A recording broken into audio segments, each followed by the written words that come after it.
نحمده ونصلي على رسوله الكريم اما بعد فاعوذ بالله من الشيطان الرجيم بسم الله الرحمن الرحيم انما حرم عليكم الميتة والدم ولحم الخنزير وما اهل لغير الله به فمن استر غير باغ ولا عاد فان الله غفور رحيم ولا تقولوا لما تصف ألسنتكم الكذب هذا حلال وهذا حرام لتفتروا على الله الكذب إن الذين يفترون على الله الكذب لا يفلحون متاع قليل ولهم عذاب أليم۔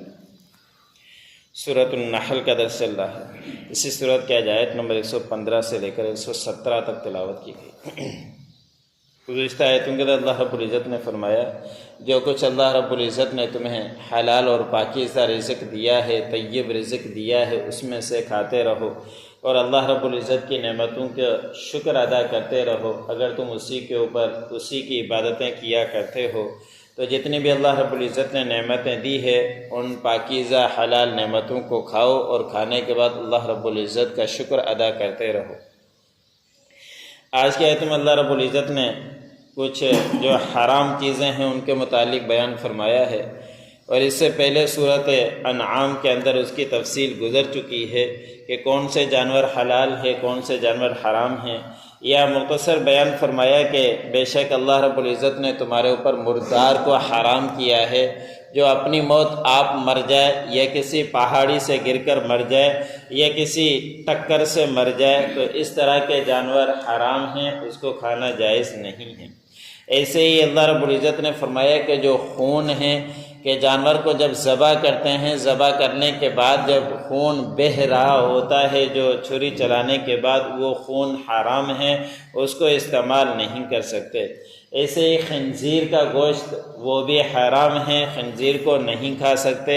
اس لیے کہ وہ نجس العین ہیں، اور حدیث مبارک میں اس کی جانور کی سخت وعیدیں بیان فرمائے کہ اس کے قریب ہی نہیں جاؤ، اس سے ذرہ برابر بھی کوئی فائدہ نہیں اٹھا سکتے۔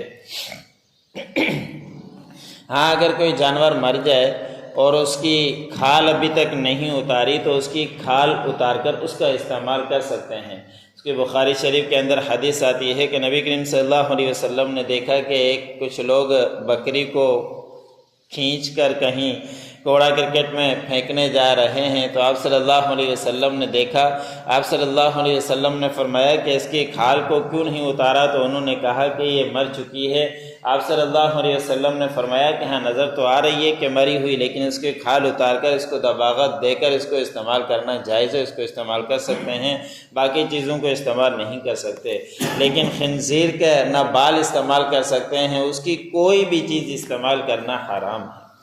ایسے ہی اللہ رب العزت نے فرمایا جو اللہ کے علاوہ دوسروں کے لیے ذبح کیا گیا ہو جانور، اللہ کے نام پر نہیں دیا گیا، فلاں پیر کے نام پر دیا گیا، فلاں قبر کے نام پر دیا گیا کہ وہاں ہم نے منت مانی تھی، وہاں دیں گے تو ہماری روزی میں برکتیں ہوں گی، وہاں کے لیے ذبح کریں گے تو ہمیں یہ سہولیات ہوگی، تو اس طرح کے جو اللہ کے علاوہ دوسروں کے نام پر ذبح کرنا حرام ہے۔ ہاں ثواب کی نیت سے کر سکتے ہیں کہ میں اس کو ثواب پہنچانا چاہتا ہوں، اس کے نام سے کرتا ہوں، جو میرا رشتہ دار انتقال کر گیا اس کو ثواب پہنچانے کے لیے اللہ کے لیے ذبح کرتا ہوں کہ اللہ رب العزت ان کو ثواب پہنچائے، تو ان کے لیے تو گنجائش ہے، لیکن اللہ کے علاوہ کسی اور کے لیے ذبح کرنا جانور وہ جائز نہیں ہے، حرام ہے۔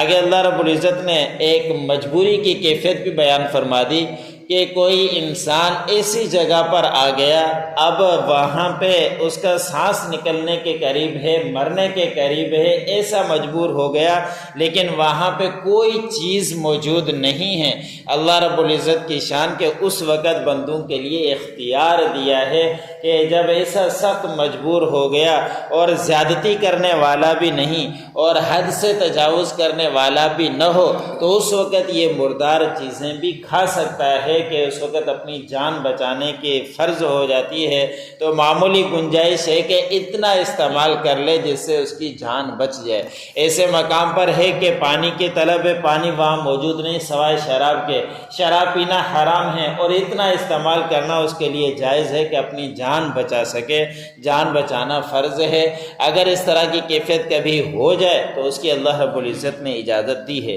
لیکن ساتھ ساتھ میں یہ بھی بیان فرما دیا کہ اگر تمہارا مثال ہے کہ آدھے پاؤں سے تمہاری جان بچ سکتی ہے تو ایک پاؤں کی طرف نہ جائے کہ زیادتی کرنے والا نہ ہو، یہ جتنی مقدار سے اس کی جان بچ سکتی ہے اتنی ہی مقدار استعمال کرتا ہے، اس سے زیادہ نہیں۔ اگر اس طرح کی کیفیت آ گئی تو اللہ رب العزت معاف کرنے والا اور رحم کرنے والا بھی ہے۔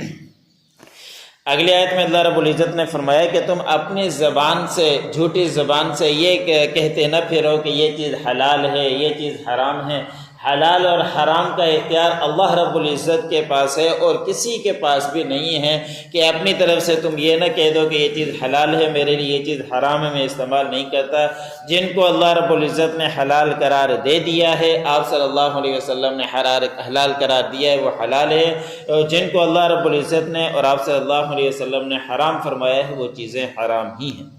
آپ صلی اللہ علیہ وسلم نے گھر کے معاملات کی بنا پر ایک دفعہ شہد کو اپنے اوپر حرام کر دیا تھا، تو اللہ رب العزت نے سورۃ تحریم نازل فرما دی کہ آپ نے ایسی چیز کو کیوں حرام کیا جس کو ہم نے حلال کیا ہے، بس آپ اس کی قسم کا کفارہ ادا کرو اور اس کو آپ استعمال کرنا شروع کرو۔ تو آپ صلی اللہ علیہ وسلم کے پاس بھی یہ اختیار نہیں تھا کہ اپنی طرف سے کسی چیز کو حلال کر دے، کسی چیز کو حرام کر دے۔ جن کو آپ صلی اللہ علیہ وسلم نے کہہ دیا اور اللہ رب العزت نے فرما دیا وہ حلال ہے اور وہ چیزیں ہی حرام ہیں۔ تو اللہ رب العزت نے فرمایا تم اس طرح کرو گے تو اللہ رب العزت کے اوپر افطرا کرو گے، جھوٹ گڑو گے، اور بے شک جو اللہ رب العزت کے اوپر افطرا گڑھا کرتا ہے، جھوٹ گڑھا کرتا ہے، وہ کبھی بھی کامیاب نہیں ہوتا۔ پھر اللہ رب العزت نے فرمایا کہ اگر تم اس طرح کی چیزوں کو حلال کو حرام کر دو گے تو یاد رکھو کہ یہ دنیا تھوڑا سی ہے اور تھوڑا سا تم فائدہ اٹھانے کے چکر میں اس طرح کر لو گے، پھر قیامت کے دن اللہ رب العزت نے فرمایا کہ ایسے لوگوں کے لیے دردناک عذاب۔ انما حرم علیکم المیتۃ والدم ولحم الخنزیر، بے شک حرام کیا ہے تمہارے اوپر اللہ رب العزت نے مردار کو اور خون کو اور خنزیر کے گوشت کو، وما احل لغیر اللہ، اور جو اللہ کے علاوہ دوسروں کے نام کے لیے ذبح کیا جائے، فمن استر غیر باغ، پس جو شخص مجبور کیا جائے اور لذت حاصل کرنے والا نہ ہو، ولا عاد، اور نہیں حد سے تجاوز کرنے والا ہو، فإن اللہ غفور رحیم، بے شک اللہ رب العزت ایسی کیفیت کو معاف کرنے والے اور رحم کرنے والے ہیں۔ وَلَا تَقُولُوا لِمَ تَصِفُ أَلْسِنَتُكُمُ الْكَذِبَ هَذَا حَلَالٌ وَهَذَا حَرَامٌ، اور تم مت کہو اپنی زبانوں سے جھوٹ کہ یہ چیز حلال ہے اور یہ چیز حرام ہے، لِتَفْتَرُوا عَلَى اللَّهِ الْكَذِبَ، تاکہ تم اللہ رب العزت کے اوپر جھوٹا افطرا کرو۔ إِنَّ الَّذِينَ يَفْتَرُونَ عَلَى اللَّهِ الْكَذِبَ لَا يُفْلِحُونَ، بے شک جو لوگ افطرا کرتے ہیں اللہ کے اوپر جھوٹا، کبھی بھی وہ فلاح نہیں پائیں گے۔ متاع قلیل، یہ دنیا تھوڑا سی زندگی ہے، تم تھوڑا سا ہی فائدہ اٹھاؤ گے، وَلَهُمْ عَذَابٌ أَلِيمٌ، اور ان کے لیے پھر دردناک عذاب ہے۔